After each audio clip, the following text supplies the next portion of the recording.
Wangjing video office hangabagi thoram CM Byroad ta chatpa ngamdabadagi helicopter da chatkre nomaina panba yawna miyoi ani sokle Tronglaubi thawdog amadi TM kasomgi mihat ani gi marakta Wangjing gi video office hangabagi thoram pangthok piganu haina miyamna sanction khiba ihau adu namkhairaga CM na Byroad ta thoram adu yawna ba chatpada mafam adu yokshenba ngamdabadagi helicopter da chatkre thoram adu loiraga Byroad ta halakna ba hotnabada Kudong thiningai oibadagi helicopter da kangla tamna halakre miyamgi athingba marakta namfuda video office adu sanganaba hotnabada ngarang numidang yamlaba miyamna video office asi sanganaba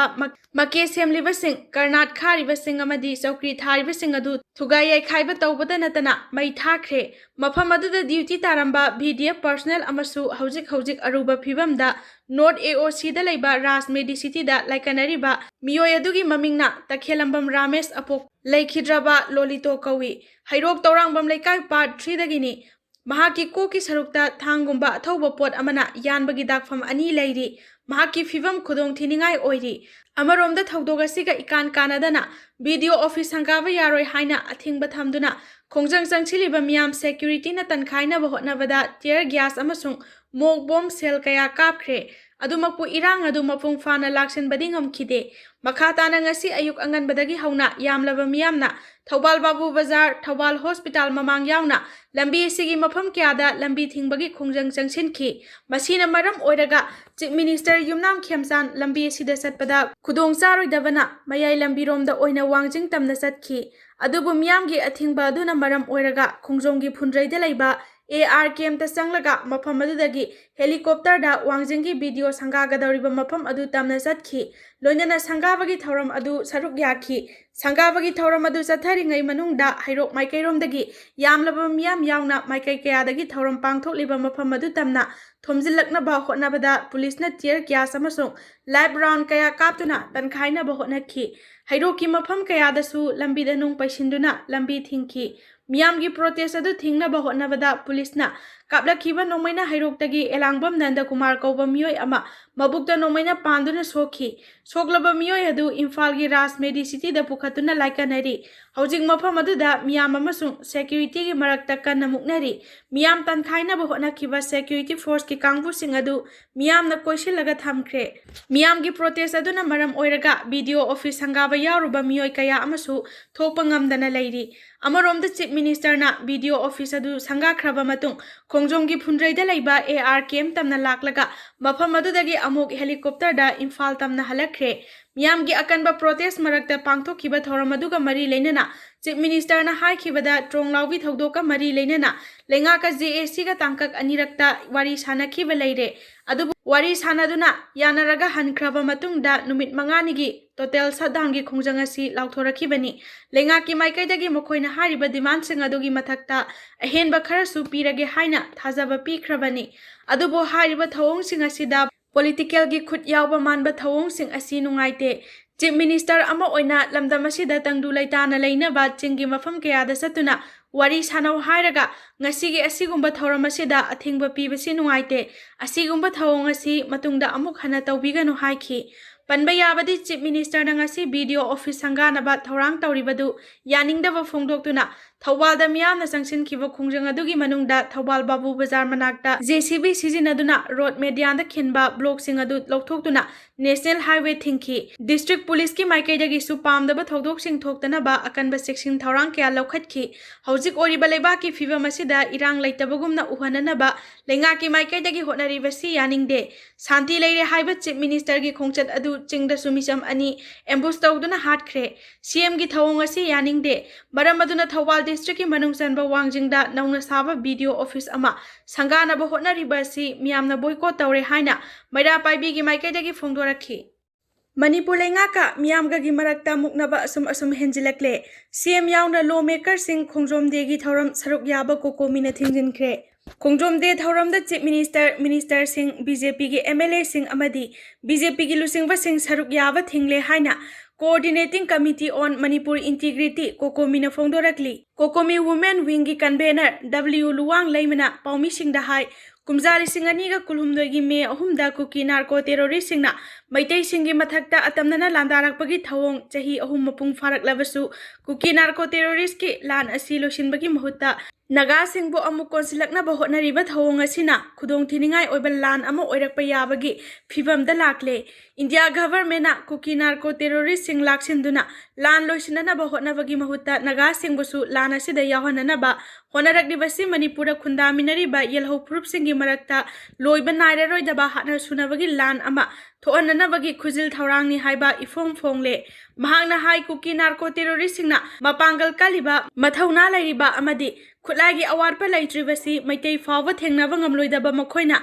Nagagasu amuk hatnaba hauduna lana sigi anisuba front ama hangdoktuna maitai amadi naga animakta matam amatada lan taunaba honarakdibasida makoigi maningda kana laibagi no haibasi tin yotharaga khantha haudravadi aikhoi pumnamak mutkibana halagani India government na proxy forces Sijinaraga Satharakliba proxy war asigi pandamdi Manipur bu mache tana thugairaga yelho proof sing pumut muthatnabagi pandamdani Kuki narco terrorist lanasi proxy war oiba maramna masibu loisinanabagi amata ngairaba lambidi Manipur miyamgi apunba pangalna BJP government ki political injustice asi malemgi miyamda khangananaba democratic oiba maongda khongjang changsinbani Khongjang asigi saruk ama oina kuki narco terrorist singbu laksinduna miyamgi punsi amadi lanthum ngaknaba hotnabagi mahutta masa masagi atongba amadi phamkhaki khalaga Dili yaka yengduna thabak tawriba lengak amadi masibu sawgatliba MLA sing asigi mathakta ihau changsinbani Manipur government na irai-raina Taubangamba kuki singa taina badalaiba kudong tiningai oiba maitai khul khuzok ama fawa fadaba asi fawa ningthina ngak senduna thamdriba kuki singna maitai singbu hatningba matamda khai duna hatlibasi baraibak makhunai gi interest yenglaga thabak tawbagi mahutta Delhi gi yenglaga thabak tawbani haiki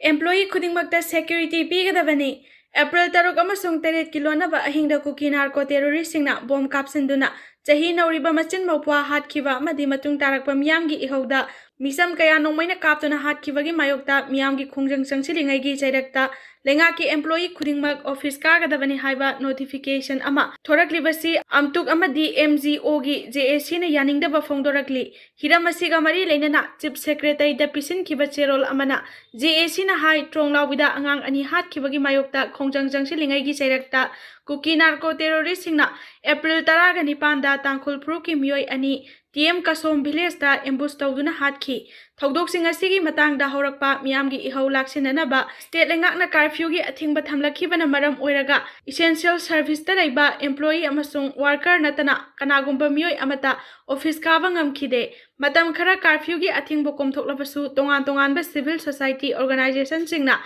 Tampaki district manga da numit manga nigi total shutdown lauthorakpana bahusagi punsida sauna akaiba thoalakpaga loinana office kaba ngamkhide Chairak employee khudingmak office kanaba notification tholaklibasi review tawgadabani natraga employee khudingmakta security pigadabani hairi Senapati da naga amasung kuki gi marakta sauna unkhatnare Imphal ukrulambi da sakhangdaba singna micham singi gari da atamdana nomai kapsinduna miyoi ani so ankibagi thawdok yaningdaba phongdoktuna United Naga Council na naga taba mafam singda numit humni total shutdown lauthokibagi saruk ama oina ngasi Senapati da van sagatpa singna asat awok sing thingba amasung dukan sing thong lonanaba khanghankhi ti khulengi khunja singna lambida van chathabaga loinana South Changobung village yauna mafam kayada chathok chasin tawba sing thingki maduda Changobung village ki khunja singna ti khulengi volunteer sing sangsila I haina yaningdaba phongdokpaga loinana nakal anigi marakta sauna unkhatna rakhi volunteer ni haiba singi marakta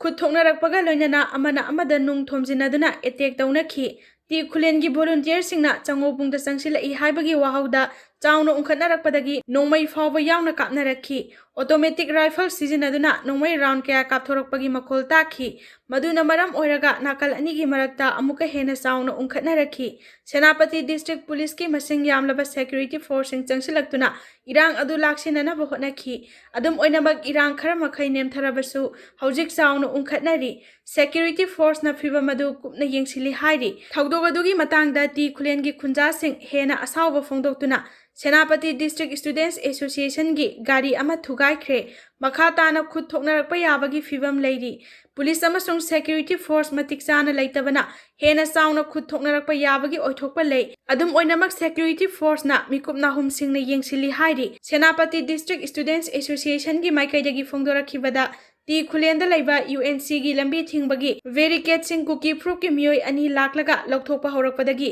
उंखटनबगी थौदोक अदु थोखिबनी फुरिट अंगौबा अमसुंग अमुबा लिटपा मियोय अनि अदुना लंबी थिंगलिबा अदु लौथोकनबा होनरकपदगी T खुलेंगी volunteer सिंगना अथिंगबा पीखी मदुदा मियोय अनि अदुना मखोय सटकनी हाइबगी वाफम फोंदोखी टी खुलेन अमसुंग चंगौबुंग कुकी विलेज अनि असि नेशनल हाईवे 2 परिंगदा किलोमीटर 12 लापना लैबनी हाइरी टी खुलेन तमना कुकी खुलाई पाइबसिंग यावना संगसिलक्तुना वॉलंटियर सिंगदा अकनबा वाफम फोंदोरकपदगी नाकल अनिगी मरक्ता खुद थोकनखिबनी मदुदा स्टूडेंट्स एसोसिएशन की गाड़ी अमसु अमांग अता थोखी हाइरी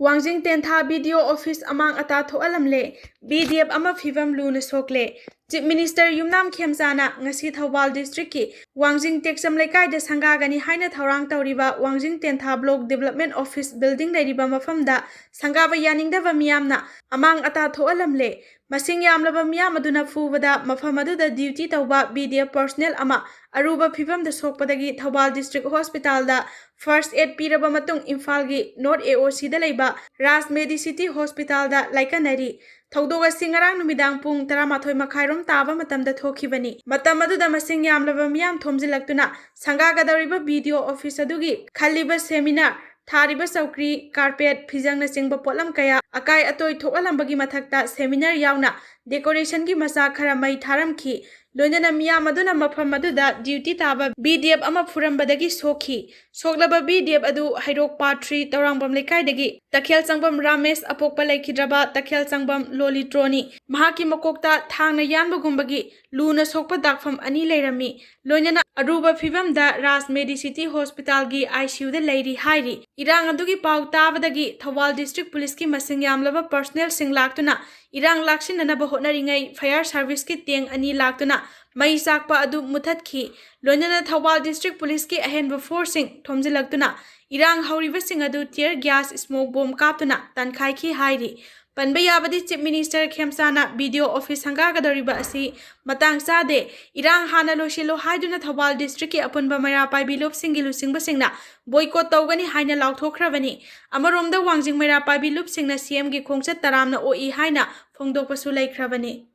वेस्ट बेंगल दा BJP की लेंगाक लाकलबदी जर्नलिस्ट सिंग थागी अलाउंस 5,000 पीरगनी हंदक वेस्ट बेंगल दा पांगथोकदौरिबा इलेक्शन असिदा करिगुंबा BJP ना मसिंग हेना कादुना स्टेट असिदा पावर पिरकपा तारबदी ई पाउगी लमदा थबक तौरिबा जर्नलिस्ट सिंग दा थागी ओइना लुपा 5,000 अलाउंस पीरगनी हाइना स्टेट BJP प्रेसिडेंट सामिक भट्टाचार्यना पाउगी मिफम अमदा फोंदोखरे कोलकाता की प्रेस क्लब ता पांगथोखिबा पाउगी मिफम अदुदा महाकना मखा ताना फोंदोखिबदा हाइबा जर्नलिस्ट सिंग की स्कीम असि इम्प्लीमेंट तौबा मतमदा मीडिया की प्रोफेशनल दा लैरिबा मियोयसिंगदा करिगुंबा डिस्क्रिमिनेशन अमता थोअल्लोय BJP पार्टी की मायोक्ता पाउ फोंबा नत्रगा मखोइना अफबा पाउ फोंबा थीदना चप मानबा मिटयेंगदा जर्नलिस्ट सिंगबु मखोइगी मरुप ओइना उबगा लोइनना पार्टी असिना जर्नलिस्ट सिंगी फ्रीडम अमदी राइट सिंगबु इकाई खुमनबा उतली BJP पार्टी ना जर्नलिस्ट सिंगी दमक लौखलकलिबा खोंगथांग असि मीडिया फ्रंटियर नीति सिंगना लौरिबा थौदांग सिंग असिबु इकाई खुमनबा ओइना यामद्रबसु फाइनेंशियल असिस्टेंस खरदा ओइरबसु मतेंग पांगनबा होटनबनी हारिबा स्कीम असि इम्प्लीमेंट तौबगी मतम इलेक्शन लोरबा मतुंगदा लाउथोकलगनी हाइना फोंदोखी पनबा याबदी एप्रिल 19 अमदी 19 दा फेस अनि थोकना पांगथोकदौरिबा वेस्ट बेंगल की इलेक्शन असिगी सीट मसिंग पुन्ना 293 नि इलेक्शन असिगी रिजल्टना मे 3 दा हाइदोकलबा मतुंग स्टेट असिदा करंबा पार्टीना पावर फाइगनी हाइबा अदु खंगबा ngamgadauribani Mongkotchepu village ta nongmai kapselakhi haibadu yumfam yaude ngarang numidang Litan police station ki manung chanba Mongkotchepu village authority ki oiba mifam pangthoklingai da Litan police station ki area dagi nongmai kapselakhi haina maral siriba adugi matang da Litan tangkhul gi maikai dagi yamna kana yaningda wa phongdokre lup asina thadorakpa cherol amana hairibana ngarang Litan police ki area dagi nongmai kapkhiba amata leite Mongkotchepu village authority ki maikai dagi aranba yumfam yaudaba paw kaya sandokliba asina public ki marakta bhap tanadaba amadi hena aki akhang thoanana ba hotnabani Litan police station asi hek lingkhatkibadagi ngasi fawa daite leina kathokpaga loina neutral oiba maongda law and order maintain tawduna lakhi maramaduna Litan police station asi ki mathakta aranba yumfam yaudaba maral kaya sijilaga ꯂꯧꯊꯣꯛꯈꯤꯅꯕ ꯍꯣꯠꯅꯔꯤꯕ ꯊꯧꯑꯣꯡ ꯑꯁꯤ ꯌꯥꯅꯤꯡꯗꯦ ꯂꯤꯇꯥꯟ police station ꯑꯁꯤ ꯂꯧꯊꯣꯛꯈ꯭ꯔꯒ ꯃꯐꯝ ꯑꯁꯤꯗ central ꯐꯣꯔꯁꯁꯤꯡ ꯗꯦꯄ꯭ꯂꯣꯏ ꯇꯧꯒꯗꯕꯅꯤ ꯍꯥꯏꯔꯤꯕ ꯗꯤꯃꯥꯟ ꯑꯁꯤꯒꯤ ꯃꯥꯌꯣꯛꯇ ꯂꯤꯇꯥꯟ ꯑꯦꯁ ꯇꯥꯡꯈꯨꯜ ꯚꯤꯂꯦꯖ ꯑꯣꯊꯣꯔꯤꯇꯤꯒꯤ ꯃꯥꯏꯀꯩꯗꯒꯤ ꯆꯞ ꯆꯥꯅ ꯂꯦꯞꯂꯤ ꯃꯣꯡꯀꯣꯠꯆꯦꯄꯨ ꯚꯤꯂꯦꯖ ꯑꯣꯊꯣꯔꯤꯇꯤꯒꯤ ꯃꯥꯏꯀꯩꯗꯒꯤ ꯁꯤꯔꯤꯕ ꯃꯔꯥꯜ ꯑꯁꯤ ꯆꯞ ꯆꯥꯕ ꯊꯤꯒꯠꯄ ꯇꯧꯗꯅ ꯑꯃꯁꯨꯡ ꯆꯨꯝꯃꯤ ꯂꯥꯜꯂꯤ ꯈꯪꯗꯅ ꯃꯔꯤ ꯂꯩꯅꯕꯁꯤꯡꯅ ꯊꯕꯛ ꯂꯧꯈꯠꯅꯕ ꯑꯀꯟꯕ ꯋꯥꯐꯝ ꯊꯝꯂꯛꯂꯤ ꯍꯥꯏꯔꯤ ꯍꯤꯠꯋꯦꯐꯅ ꯃꯤꯑꯣꯏꯕꯒꯤ ꯍꯛꯁꯦꯜꯗ ꯆꯥꯎꯅ ꯑꯀꯥꯏꯕ ꯊꯣꯛꯍꯜꯂꯛꯂꯦ ꯃꯥꯂꯦꯝꯗ ꯁꯥꯕꯒꯤ ꯆꯥꯡ ꯅꯣꯡꯃ ꯅꯣꯡꯃꯒꯤ ꯍꯦꯟꯒꯠꯂꯛꯄꯒ ꯂꯣꯏꯅꯅ ꯃꯐꯝ ꯀꯌꯥꯗ ꯍꯤꯠꯋꯦꯐ ꯊꯣꯛꯄꯗꯒꯤ ꯃꯤꯑꯣꯏꯕꯒꯤ ꯍꯛꯁꯦꯜꯗ ꯆꯥꯎꯅ ꯑꯀꯥꯏꯕ ꯊꯣꯛꯍꯜꯂꯦ ꯁꯥꯕ ꯍꯦꯟꯒꯠꯂꯛꯄꯅ ꯃꯤꯄꯨꯝ ꯈꯨꯗꯤꯡꯃꯛꯇ ꯈꯨꯗꯣꯡꯆꯥꯗꯕ ꯃꯥꯌꯣꯛꯅꯍꯟꯕ ꯇꯥꯔꯕꯁꯨ ꯁꯦꯅꯤꯌꯔ ꯁꯤꯇꯤꯖꯟꯁꯤꯡ ꯆꯍꯤ ꯅꯧꯔꯤꯕ ꯑꯉꯥꯡꯁꯤꯡ ꯑꯃꯁꯨꯡ ꯃꯁꯥꯒꯤ ꯑꯅꯥꯕ ꯂꯩꯕ ꯃꯤꯑꯣꯏꯁꯤꯡꯗ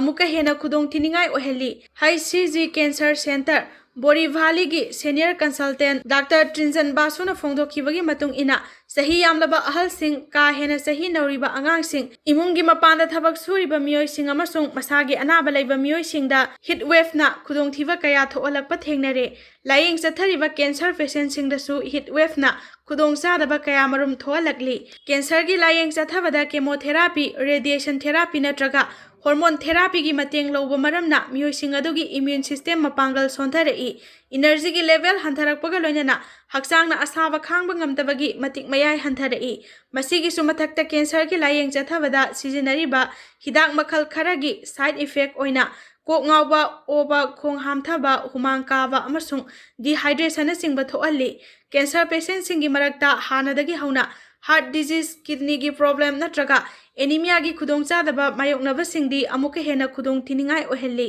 ꯁꯥꯕꯒꯤ ꯆꯥꯡ ꯍꯦꯟꯒꯠꯂꯛꯄ ꯃꯇꯝꯗ ꯇꯨꯝꯅꯤꯡꯕ ꯐꯥꯎꯔꯛꯄ